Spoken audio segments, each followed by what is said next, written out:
Good afternoon. If you are just joining us online or in person, I am Nick Garcia. I'm the Regions Editor at the Texas Tribune. We have a very special program now brought to you by the Lone Star Economic Alliance. The Alliance advocates for policies that ensure employers can contribute to create jobs and safely provide the goods and services that are essential to Texas families. Formed by the Texas job creators of all sizes, LSEA envisions a Texas where businesses can thrive thanks to low operational costs, a fair legal environment, and stable insurance market. By advocating for legislative reforms that ensures fairness in Texas courtrooms, LSEA supports employers of all sizes and industries, contributing to a robust and resilient Texas economy. So the conversation is titled Protecting Rural Economies. Again, it is brought to you by the Lone Star Economic Alliance, and it features rural lawmakers, Representative Ken King from Canadian. We also have Representative Angela Orr from Itasca, and State Senator-elect Brent Hagenboom. Our moderators for this program are Rob Hughes, the Executive Director of the Texas Forestry Association, and Lucy Caffarelli, the Communications Director at Texans for Lawsuit Reform. We will have audience Q&A following the moderated conversation with mic stands here in front of the stage. If you can't see them, they're literally right in front of the stage, very close. You can also submit questions through the online portal at tribune.org/ask. With that, I will turn the program over to Rob and Lucy. Thank you, Nick, and thank you all for being here today and joining the Lone Star Economic Alliance for this very important conversation. Just to kick us off, how many people in this room drove into San Antonio today? Okay, good number of people. How many of you saw a billboard on your way into town from a personal injury lawyer advertising for car wreck cases? Yeah. So another question, how many of you have noticed that your insurance premiums on like your personal car insurance or if you have business insurance have increased? Okay, those two things are related to each other, and that's what we're here to talk about today. Attorney advertising is everywhere, and it's created a culture of litigation in Texas. A recent study from the Insurance Research Council found that 60% of respondents agreed that attorney ads increase the number of auto claims. That's up from 55% in 2021. 52% of respondents felt that the ads increased their auto insurance costs, also up from 45% in 2021. So this is becoming a bigger and bigger issue for all of us who, need insurance to drive on Texas roads, for job creators who need insurance to operate their businesses. And would you be surprised to know that Texas is now home to more nuclear verdicts than any other state? That's verdicts over $10 million. And just as bad as those blockbuster verdicts are the smaller cases that are getting settled for 3 or 5 or 10 times what they would normally be settled for if an attorney wasn't involved. Today, any event can result in a lawsuit, no matter how minor the injuries are or who is at fault. Just to give you a couple of examples, we recently spoke to an owner of an apartment building, and he had a tenant who was walking down the stairs looking at his phone, missed a step, fell, injured himself, and then sued the apartment building for his own injury. 40% of funeral homes today can't get insurance because people are suing them for pain and suffering for things like a rain delay on an interment. It's raining outside, they can't put the casket into the ground, and so they're suing for $1 million for every 10 minutes that the service is delayed. That is just unsustainable. The business community is feeling it, but we're all feeling it too. The products that we need are more expensive because the cost of potential litigation is built into the things that we buy. Our own personal insurance premiums are increasing because litigation has become the rule and not the exception. So that's what we're here to talk about today, and specifically how it impacts rural Texas. And with that, I'll hand it off to Rob to introduce our panel. Yeah, thank you, Lucy. Thank you for joining us today. And to introduce our esteemed panel here, I'll start with Senator-elect Brent Hagenbu. He just won the election to the Senate District 30, and that district covers Archer, Clay, Cook, Grayson, Montague, and Young counties, among a few others. And he is the owner of a trucking company and a former U.S. Naval Civil Engineer Corps officer. Thank you for your service, sir. So I'm sure you'll have a lot of on-the-ground perspective to share with us about the increase in litigation and how that's affecting your own business. Next to him is Representative Angela Orr. She is the owner of several successful small businesses in Hill County, where her husband's family has been farming and ranching since 1872. And she represents House District 13, which includes Hill, Bosque, Freestone, Limestone, Leon, Falls, and part of McLennan County. And she has always been a good friend of ours and a vocal advocate for rural Texas. So thank you, Representative Orr. And we have Chairman Ken King, and he is in his 6th term, very familiar to many of us in the rural part of Texas. His 6th term as state representative for House District 88. His district includes 19 counties in the Panhandle and the South Plains of Texas. He currently serves as chairman of Licensing and Administrative Procedures Committee, and he is the president of Black Gold Pump and Supply, Inc., a full-service global supplier of parts and products to the oil and gas drilling industry. And we all know oil and gas supports many rural jobs and helps support our state through the Rainy Day Fund and other things. So thank each one of you for being with us today. And I would like to ask you, Senator-elect Hagenbu, do you have a personal experience with excessive litigation that you can share with us today?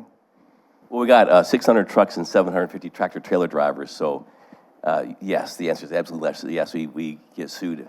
Well, you know, when I first started this business, my first lawsuit was really worried me. Nowadays, I go find the guy and the processor, get it in as fast as you can, and you know, just give them to our team and start working on it right away, because we get so many of them. But I'll tell you one we had just recently, that we have $10 million of liability insurance, and it went past that limit. We were not at fault at all. We were on a highway, when a car was merging in, we moved over, a car behind us decided wanted to go around us, didn't get around in time, he clipped the front, spun around, hit the other car, we had a little bit of damage, but in the car that was coming on the ramp, his brain damage. Those two plaintiff attorneys worked together. The one who caused the problem got $2 million. The other one wanted the whole 10. He was unhappy, so he worked to make sure we had to pay, in addition to our Pearson, our limit. He originally wanted $23 million. And we have to pay a lot of money for the attorney's fees as well. So, and I spent about 3 hours after we finished making that deal, just arguing about whether he could use the case to advertise with. So that, you know, we can talk a lot about it, but obviously that drives our costs up. Our whole business is delivering to grocery companies. We deliver to about 1,500 grocery stores across the country, ones you've been to. Obviously, we have to take our costs up for that, and that gets passed right along. You've seen it in your grocery prices, I'm sure. Representative Orr, do you have a personal story you could share with us? Well, I'm happy. Am I on? I'm happy to say that I don't. However, our businesses employ less than 20 people. And so what I would say to that is we don't have in-house attorneys, we don't have in-house HR. And a lot of times when we have a situation where we might do a claim, we often just pay it and move on rather than submit it through insurance, because anything we can do to keep insurance costs low is something we want to do. Representative King. Well, I'm kind of shy, but I'll try. So, you know, I see this several different ways. My family's been in the oil and gas service business since 1959. We've had a lot of different companies and all labor intense and trucks and those kind of things. So, you know, I've been sued because a windshield got broke in a construction zone, but I was the only vehicle in it. But they saw the sign on my vehicle, so all of a sudden I owed them a windshield. You know, that kind of stuff happens all the time. My latest one, though, because I see this from two different sides. We have an insurance problem. particularly property and casualty in this state. And while frivolous lawsuits are certainly a driving factor, we have more disasters than any other state. And consequently, we're almost down to, I think, one underwriter in the state of Texas. So what I'm going through right now is, there was a cattle truck rolled over outside of my town, and cattle got loose on the highway. Well, it was before they were cleaning it up or anything. It was early in the morning. My driver hit a cow. Not my cow. That cow shouldn't have been loose on the highway. It was the fault of the truck driver that fell asleep, flipped his truck. Cows are loose. So my insurance company says, turn it in, we'll pay to fix your truck, like $40,000. And I said, okay, that's great. What's it going to do to my rate? Oh, it's going up. Now, this was not even my fault. Now, this is where that's real problematic to me, because now I have to sue their insurance company, and the insurance industry's number one rule is deny, deny, deny. That's also part of this problem. So they deny claim, so I have to file a lawsuit. I'll eventually win. But if I use my insurance company to make me whole that I'm already paying for, they're going to go get their money from that other insurance company anyway, but I'm still going to get a rate increase. So am I better off as a business owner and an employer to take the hit of the lawsuit, or to pay exorbitant rates for something that was absolutely not my fault? You know, that's the kind of stuff I'm going through right now. We have a ton of problems with insurance overall in this state. And while these ambulance chasing lawyers, whatever you want to call them, that's probably not the correct term. I hope nobody tells them I said it. But maybe that's the problem. It's certainly a problem. But the problem is so much bigger than that. And I think as a state, before we delve into fixing things for the insurance industry has a role to play too. I think it's a good point to make that, you know, natural disasters are a big cost driver in insurance, and litigation is a big cost driver too. And I think we can only control one of those I can't control the weather. So, but that's a good point, Chairman King. Can you talk us through, as a business owner, some of the decisions that you have to make when something that you need to operate, like insurance, is skyrocketing in cost? What does that mean for you? Well, it means holding off on more employees or more equipment, because the days, I remember, even in the 90s when I first got started in business, there was a lot of companies that just chose not to pay it. If they were making money, they'd just go barefoot. I don't think anybody that does what I do for a living can go barefoot, no matter how big you are or what your revenue sources are, because lawsuits are a shotgun, not a rifle. When the lawsuit starts, everybody gets sued, and whoever has the biggest pot of money is where the bulk of the pellets land. So, when I look at insurance cost and I look at particular property and casualty and the type of business I'm in, that cost is going to get paid, or I'm not going to operate. And so it certainly cuts into choices on how you're going to reinvest your capital into your business, because you're stuck with overpriced insurance. Representative Ord, anything to add? Yeah, we own a real estate development company, and for years the cost of insurance was the problem, but I don't know if any of you have gone out and tried to find or renew insurance this year. We've had real trouble finding carriers for investment properties, whether they're single-family homes or part of a complex. And then if you have like an Airbnb or a VRBO, that's a whole different kind of insurance. So for us, that cost gets passed right along to our tenants and renters, and cost of housing is already so high, but now we're going to add that to the mix. And I hope it is a solvable problem, but right now we're having to lose that money for profits, basically. Yeah. And Senator Hagenbu, I think trucking is such a regulated industry, and you have to have certain levels of insurance in order to operate. Talk to us about how that plays into your business. Yeah, well, the DOT requires $1 million to operate, to have operating authority, but we have 10, and I almost feel like we should have more, really, but there's a point where it's just too expensive. you know, we're a very safe trucking company. We really do a lot of things, do things with the technology, or have inward-facing cameras as well as outward-facing that has AI in it, where it can tell us if our driver's even getting drowsy, all those kinds of things. So, and we keep getting safer. But this year, our liability insurance went up $1 million, 30%. I was talking to the insurance companies. They said, well, not anything to do with you specifically.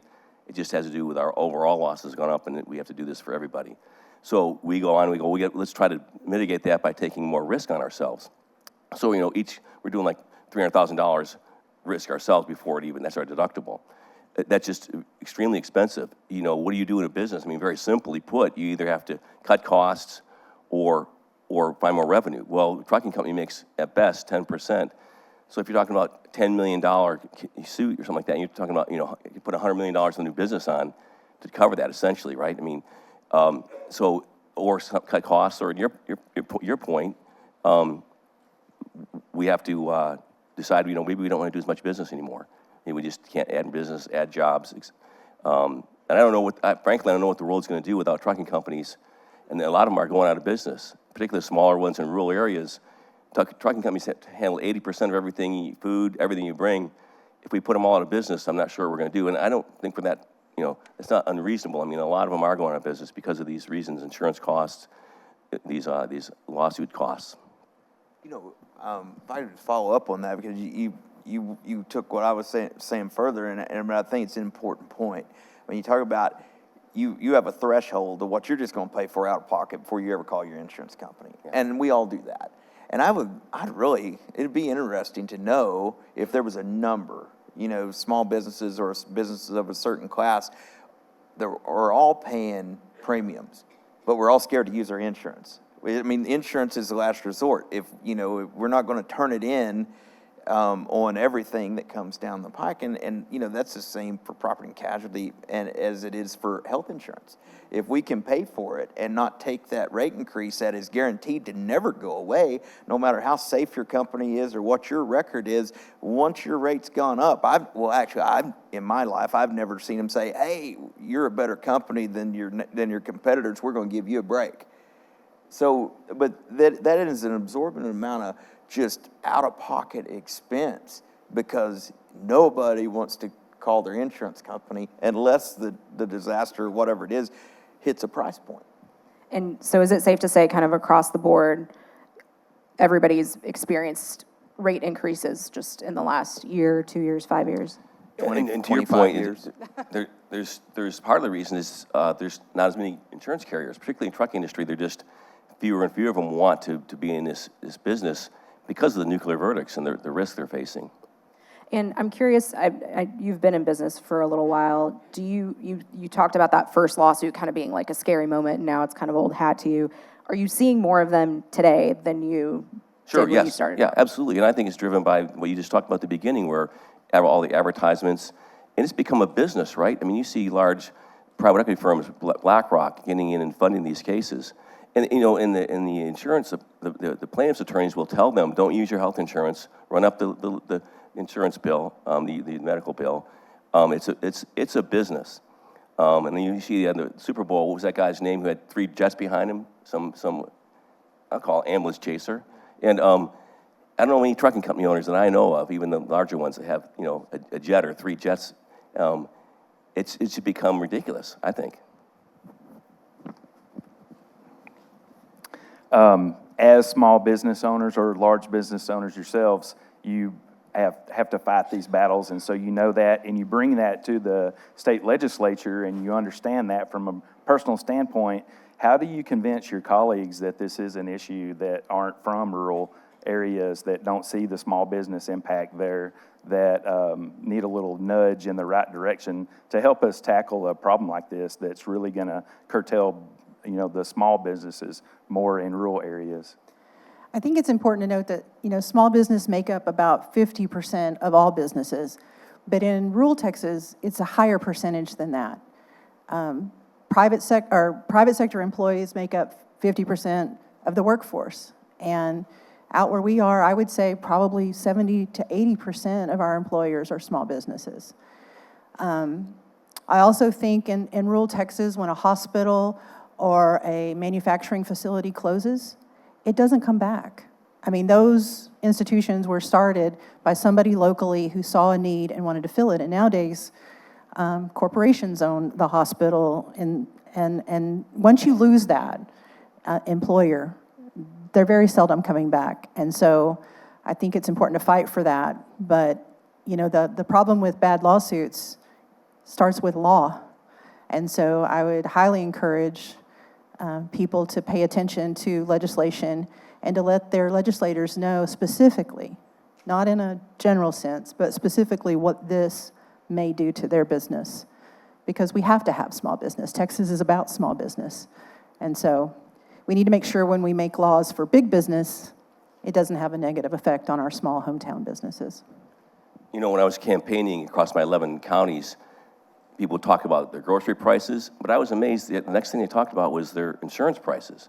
And I think J.D. Vance, when he was talking, talked about those two things as well, right? I mean, it doesn't surprise me people talk about groceries with the kind of inflation we've had, but they talk about insurance costs. In our business, we're delivering food, so we're driving up your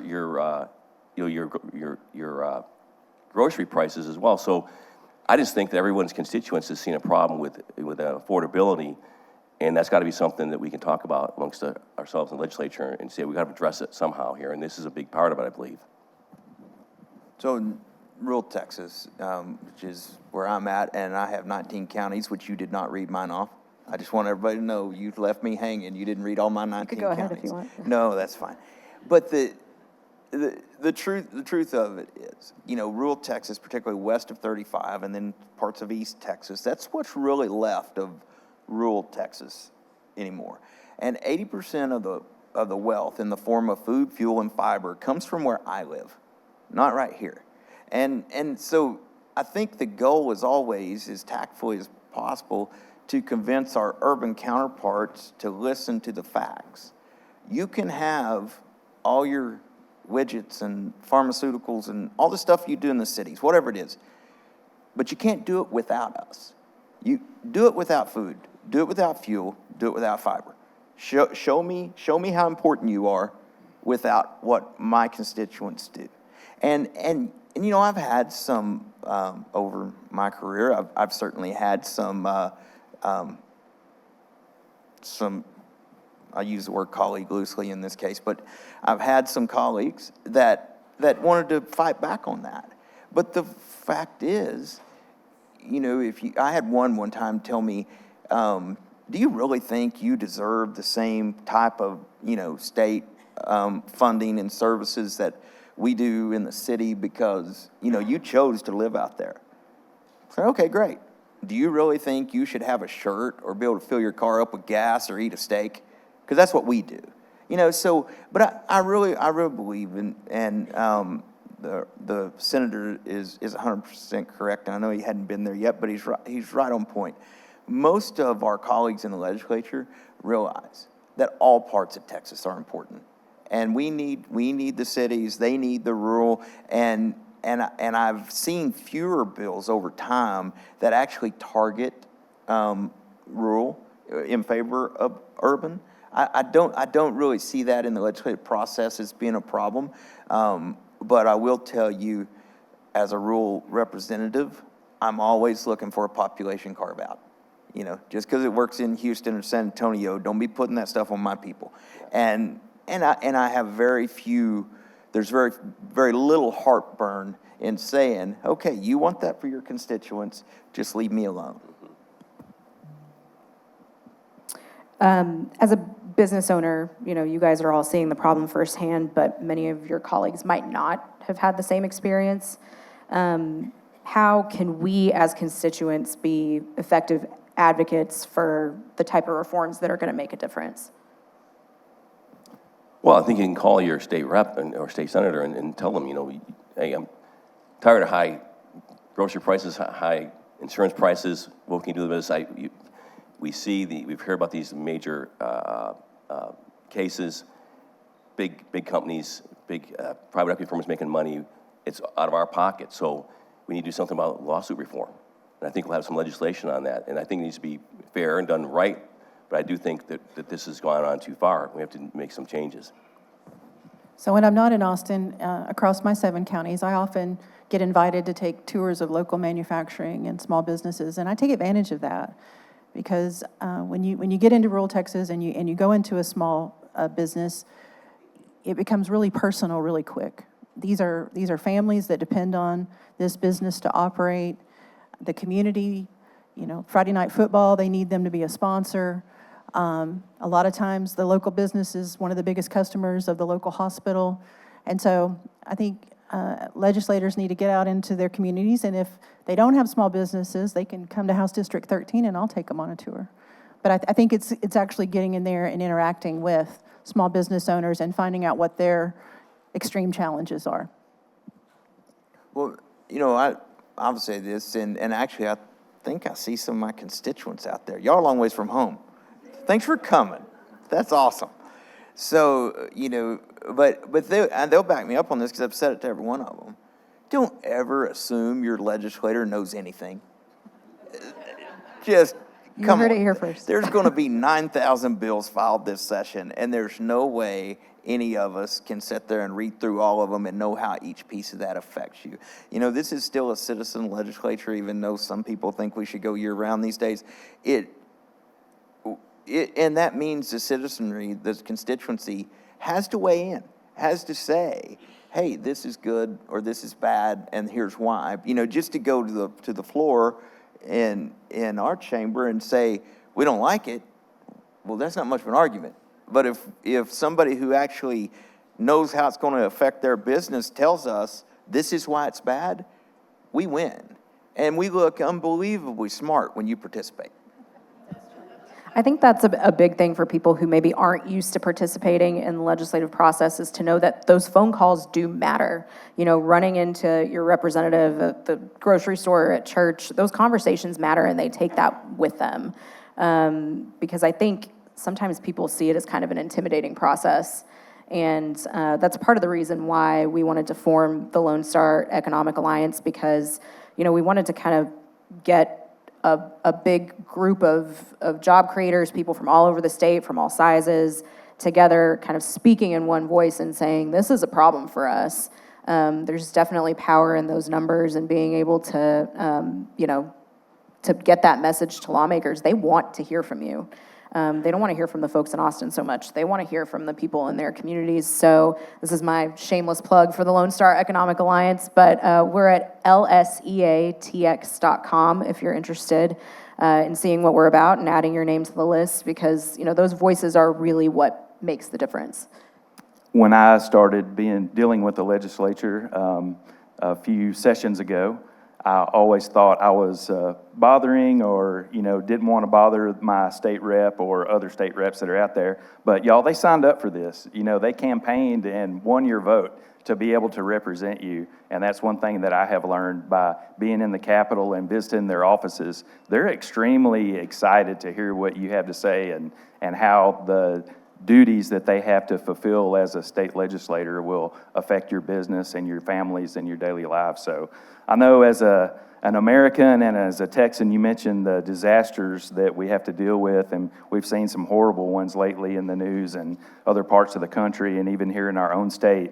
And, I think we are known as a generous people, and especially here in Texas from the early days even, because we know how hard it is to scratch a living out of, the soil that we have. And as our urban centers grow and as Governor Abbott's economic development is extremely successful that we see every year, and more people come to Texas and put pressure on those resources that we have, and I'll say the W word, that we're all looking at water and those type of things, and it's not sprouting, from pipes in the ground in our urban areas. And so they're going to depend not only for our food, fuel, fiber, forests, but also our water. And so I think y'all have made several good points here. How do you think our litigious nature in Texas that we've seen and described our billboards and the situations that you've had, how does that affect,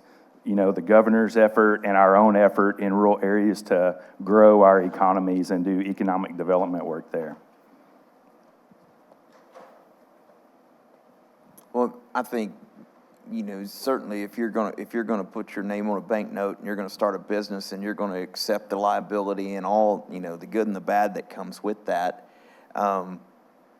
you're less apt to do it or grow that business when you think you're gonna get sued repeatedly all the time. Now, typically what I've seen is, I live in the Anadarko Basin, I'm in the oil and gas business. That's not a good place to be in the oil and gas business right now. But because of that, we've seen the amount of those type lawsuits actually go down, because Anadarko Basin is a big gas field and it's been somewhat depressed for several years now. And so they follow the money.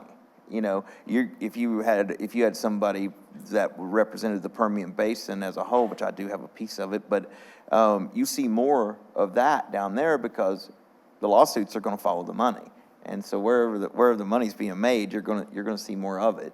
So you hate to think that it's going to be our turn in the Anadarko Basin to fill the coffers again and actually make some money, since we did our time not making money, and then somebody can come sue you for anything and take even a piece of it away. So I do have some successful businesses, but like every small business owner, I've had a business failure. And, the odds are against you from the get-go as a small business owner. And so I think the threat of lawsuit, it puts even a heavier burden on a small business. Large businesses, if you look at the economy of scale, the lawsuits that they incur are not going to affect their bottom line like the flower shop in downtown Hillsborough might. So I just hope that we don't stifle development and innovation and business expansion because of litigation. It takes brave Texans to step out and start a business, and anything that we can do to foster that and encourage that and not hamper that, I think is something that the legislature needs to do. Yeah, well, I think that there's an imbalance. All those advertising you're seeing, costs a lot of money, and there's a reason why they're willing to invest in that. And you hear, like you said, BlackRock, private equity firms wanting to get involved in investing in these lawsuits. Something's gotten skewed here in our economics, where that's big business, but small businesses are bearing the cost for it. When we started 18 years ago, I started from scratch, and owner gets paid last. My wife and I are paying our drivers out of our savings. When I ran a business for other people. When I ran one for myself, I realized it's you against the world. It's taxes, employees, customers, all this, and then for insurance to be such a big piece of your cost structure now, and the concern about lawsuits and saying, well, I might not be able to get insurance, or I'm going to take on more risk myself. I think it makes people think twice about whether they want to either start a business or grow their business. So I feel like in the state that something's got skewed here. When you say that we have the most nuclear verdicts, there's some people, big lawyers, and hey, there's a reason for lawsuits. I understand that. We got to have that. But big lawyers making huge money, airplanes on the Super Bowl, New York investment firms making money off us while we're carrying on the back of our small businesses and the average person with their insurance costs. I think something's got to change. I think in the nature of the oil and gas industry, and I think it's the same way. You could probably find an example for the trucking industry or even your smaller businesses.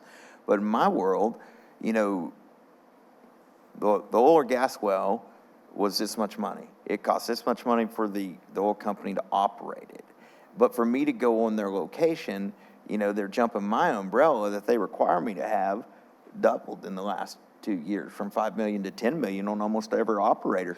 Well, they didn't do that because I had an accident on their location. They did it because if they get sued, their liability limits have gone up too.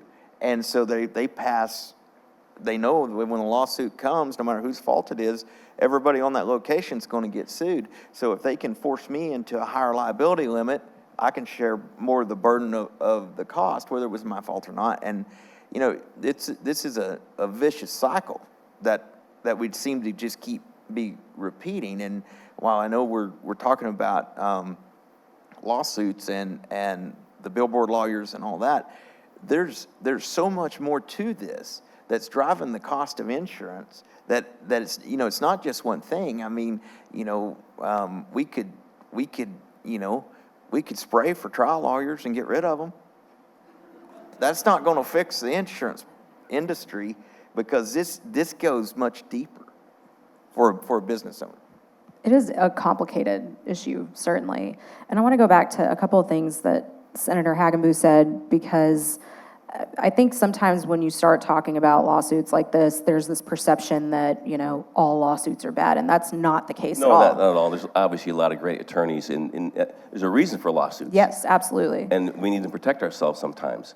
I think the original idea was they should be fair. It's a fair way to go settle an issue if people can't settle it between themselves, and you get a fair settlement. That's all we want. Hey, I'll just say, if a trucking company, is at fault and kills somebody, they should pay millions of dollars. When they pay $100 million or $250 million in a case, well, that's far beyond what's reasonable, and and all of us are carrying the cost in that. So yes, there's a reason for lawsuits. There's good lawyers. We need to have it. It's an important part of our system. I just think it's gotten skewed here. But there's beyond just the lawsuits as well. You're right about the insurance, the insurance industry, what's going on with that, and we need to look at the whole thing. And that's the issue, is that it's gotten out of balance, as things sometimes do, and that's what we're getting Elsie together to advocate for, is rebalancing that, and rebalancing it also in public perception as well, because the ads are out there for the attorneys, but there's really no one advertising on the other side saying, hey, this is driving me out of business. I can't hire people because of this. And, another reason for pulling together this coalition is to pull those voices together to be your own advocates and kind of balance out what people are taking in billboards, on TV, on the internet, on the radio. It's pretty one-sided as it is. So last question before we open it up to questions. I just want to give you a minute to hype up rural Texas and talk about what you see as the opportunities and the good stuff that's ahead.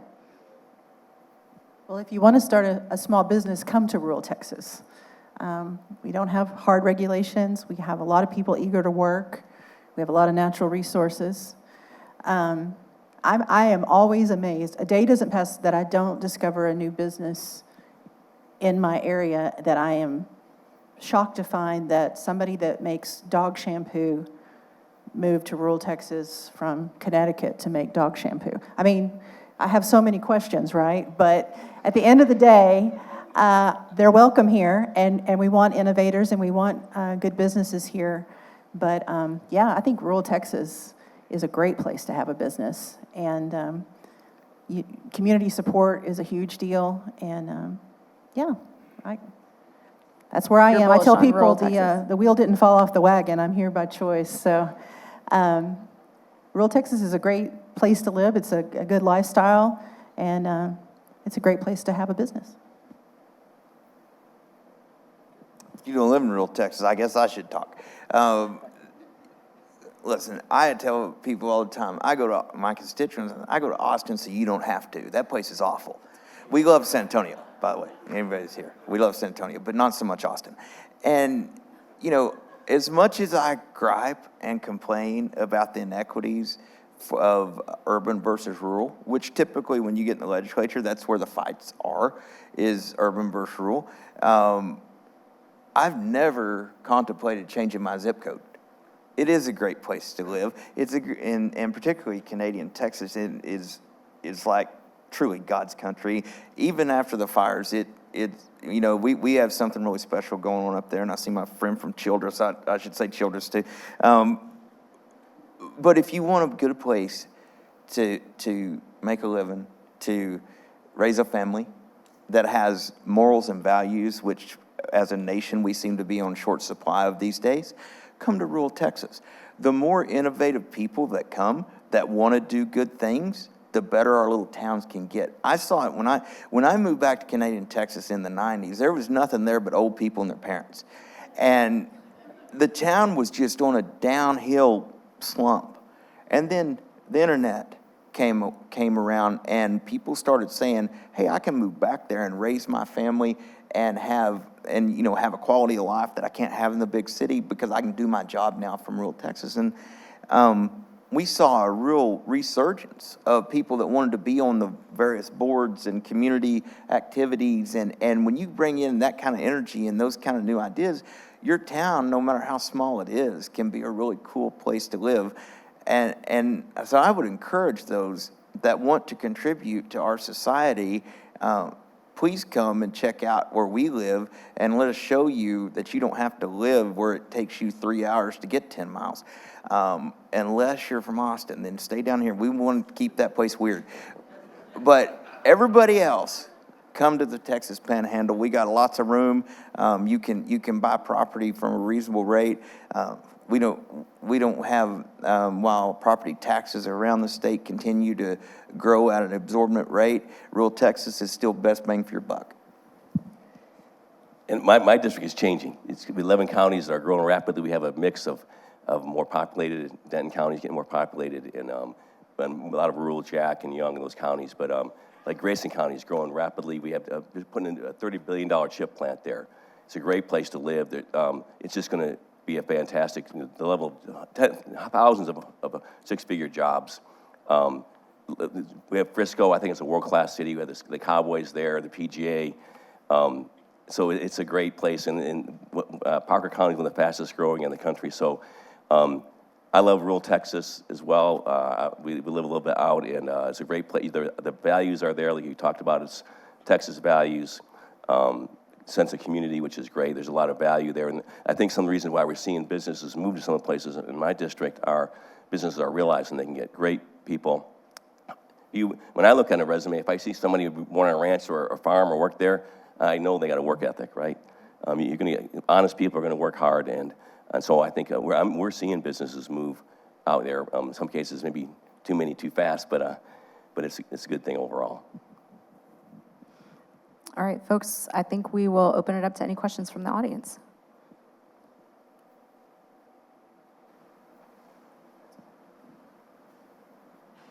Not everybody all at once. So just a reminder to our audience here in San Antonio, we have 2 mics set up for Q&A. Feel free to come on up and ask questions. People can also ask their questions who are watching online at texastribune.org/ask. We do have one question here. My apologies if some of this has been addressed, but this is on Margaret's mind. Margaret from Austin asks, what changes do the speakers, as my phone, there we go. What changes do the speakers suggest to address the problem of litigiousness of Texans? What law reforms are needed?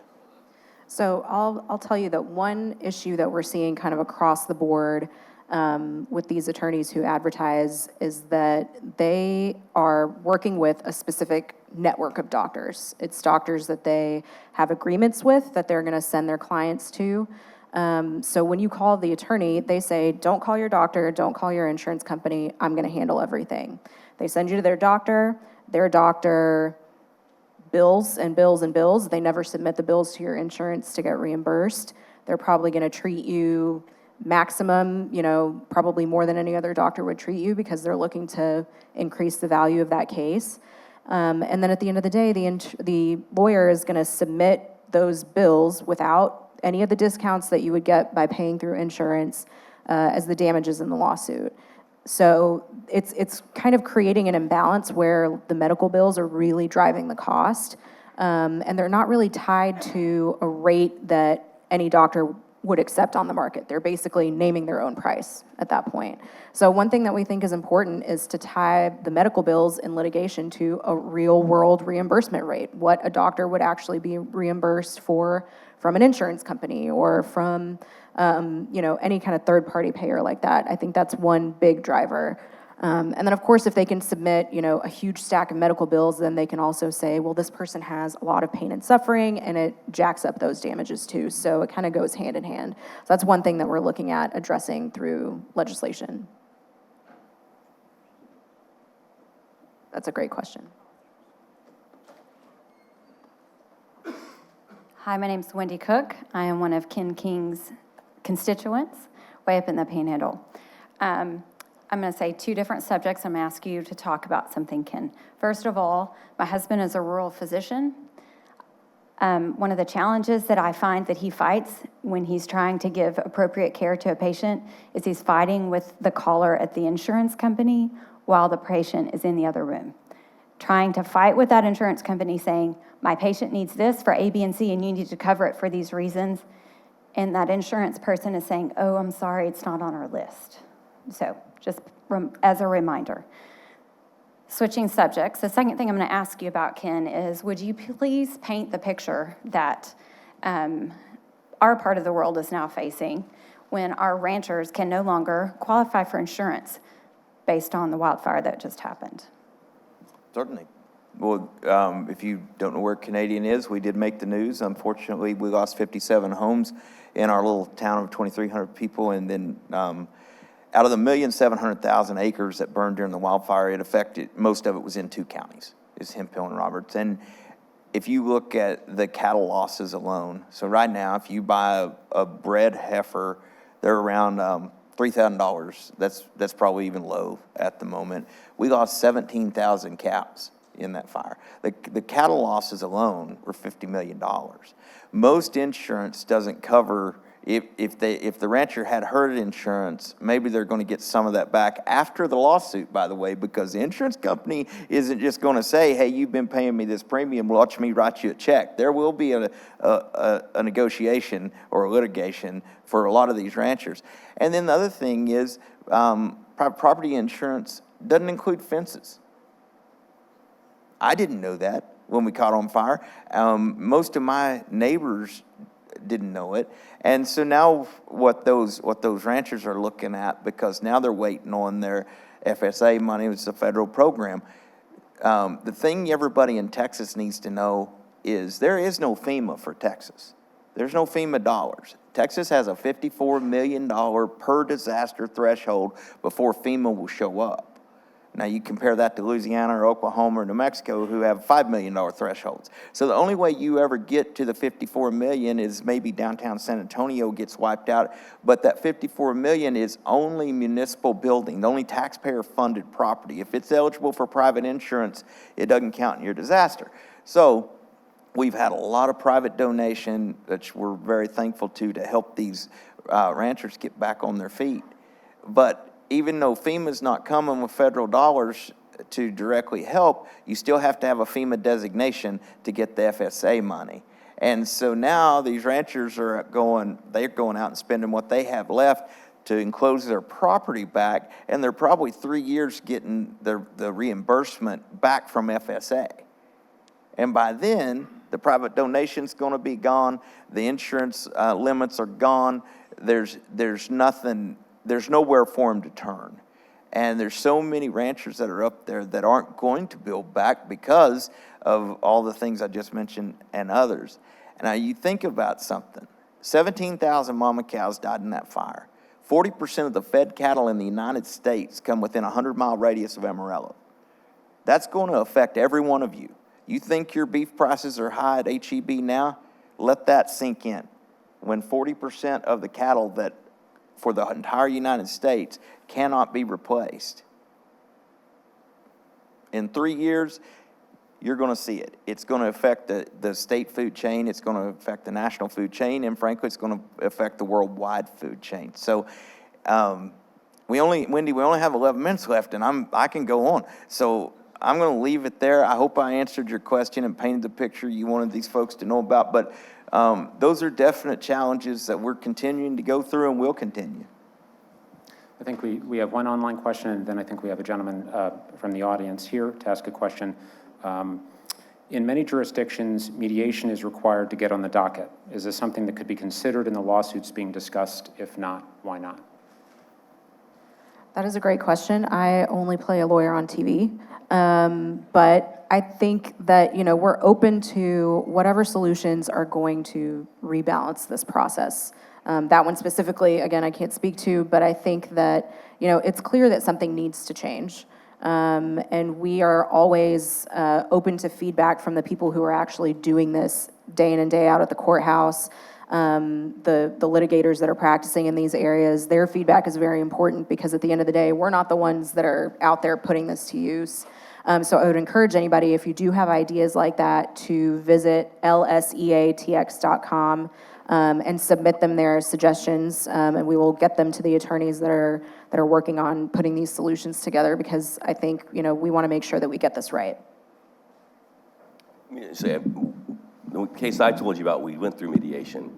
We tried to avoid having to go to court, and but it still went for those high limits. So, you know, the insurance companies are settling for your limits, whether you're going to court or not. They're settling for the limits out of fear of going to court. So that may be part of the solution, but I don't think all of it. Greetings, my name is Ben Mauston. I'm from here in San Antonio, and I ran for House District 117 this last round. As a state legislator, you know, we have heard a lot of the struggles that you have personally, as well as what you have heard from your constituents. Now, what I can tell you, what I heard from constituents as well is the same thing, whether it's the business angle and the cost that it's placing on businesses.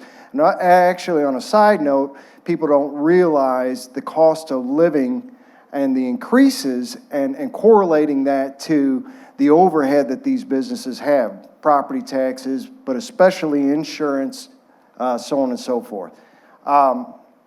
It's not only businesses, but it's also personal. Because there are so many people that are, you know, parents will talk about kids driving dirty. It's an expression of speech, meaning that they're driving without insurance because the parents can't afford insurance for their 3 teenagers or however many kids that they have. Now, y'all also said that, you know, get the citizens involved and call your legislators. So, in the audience, how many people here would like to see this addressed in the legislative branch? Can I hear an aye? Aye. That's it? Any more? One more time. Can I hear an aye? Aye. We have a few people.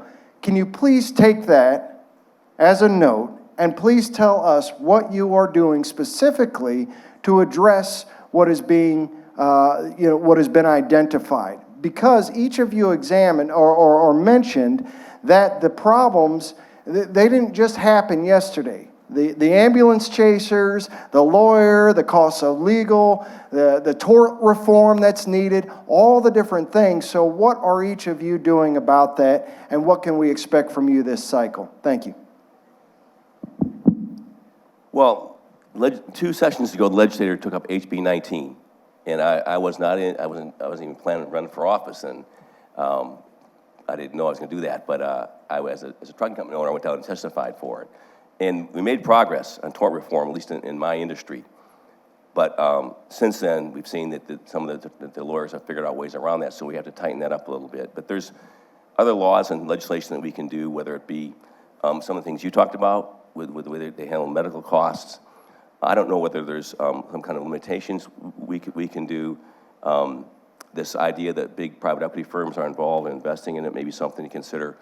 But I think we're going to have some more legislation, I'm certain of it, to try to address some of these things in terms of lawsuit reform. And then in terms of insurance, I'm not sure, but something probably we should look at as well. Well, from an insurance standpoint, you know, one of the, I've said it over and over, while frivolous lawsuits certainly drive the cost, there's much more that goes on in Texas and across the nation that's driving these costs, and I firmly believe the insurance companies like to take advantage of that too. The first thing the insurance company ever does is deny a claim, whether it's legit or not. So you know, this is a vicious cycle.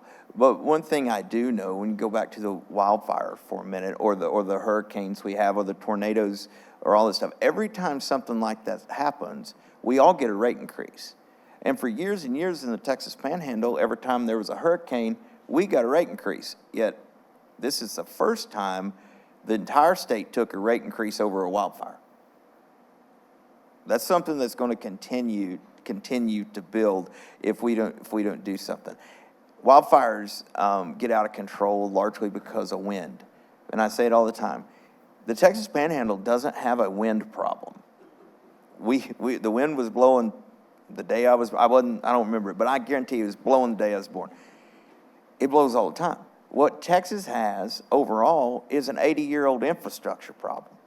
And so when your infrastructure fails in the middle of a disaster, the disaster grows. And then, and mitigating the disaster gets harder and harder and harder. And when you allow the disaster to get to the epic proportion that a Hurricane Beryl did or the Smokehouse Creek fire did, yes, litigation's going to follow. So if we truly want to do something to settle the insurance companies' minds that Texas is a good place to do business in, we need to invest in our infrastructure. I have no intention of padding the insurance companies' pockets to say, please come back to our state. That's a bad idea. We've seen that playbook, and it's an awful thing to do to the taxpayer. But investing in infrastructure, from the Panhandle of Texas to the Gulf Coast to South Texas, all of Texas has the same aging infrastructure problem I'm talking about, and the legislature should be pushing that narrative and pushing those funds to do those things.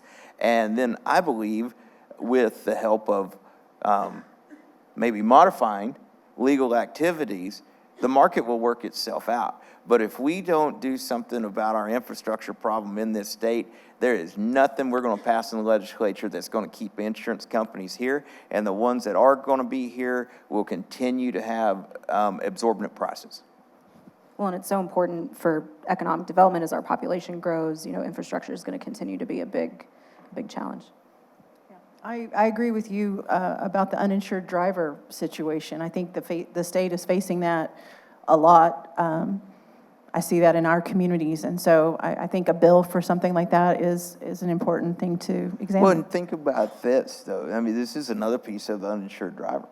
It's particularly with teenagers. Insurance companies offer exclusion clauses. Now, I know everybody in this room, when you signed up for your insurance, you read every word of that policy, right? We all read it all. No, we didn't. And so parents have teenage drivers. We all know it's really expensive, particularly if you have a boy, to insure your child to drive. And by a policy, kid has a wreck, and you find out there was an exclusion clause in that policy. There needs to be truth in advertising. There needs to be transparency along those lines, because I had a personal experience with that, with a college kid that ran over my daughter. Came back, took full blame for the accident, and gave us his insurance card, and he was an excluded driver on the policy. Had no clue. Now, they were good people. They went ahead and made restitution and all that, but if that happened just randomly to me, I know that's something that's all over the state. And in fact, when that did happen, we went back and rechecked our policies to make sure we didn't exclude our kids. And then we didn't, by the way, they're safe.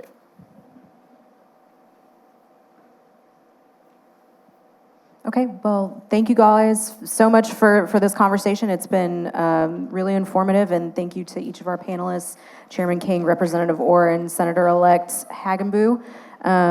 We hope that you will all visit lseatx.com and add your name to the list, and we look forward to seeing what important reforms you guys get up to in the next legislative session and what good stuff is up in the pipe for rural Texas. And could I just say those comments about Austin were in jest? I don't want any hate mail. Thanks. And thank you to the Texas Tribune and the Future of Rural Thank you Texas. Thank you, Dan. Thank you all. That is going to conclude our afternoon programming. Please be back here at 6 p.m. for our keynote conversation with a whole other slate of legislatures to hear what's in store for the 89th legislature. Just days away. We'll see you back here at 6. Thank you all.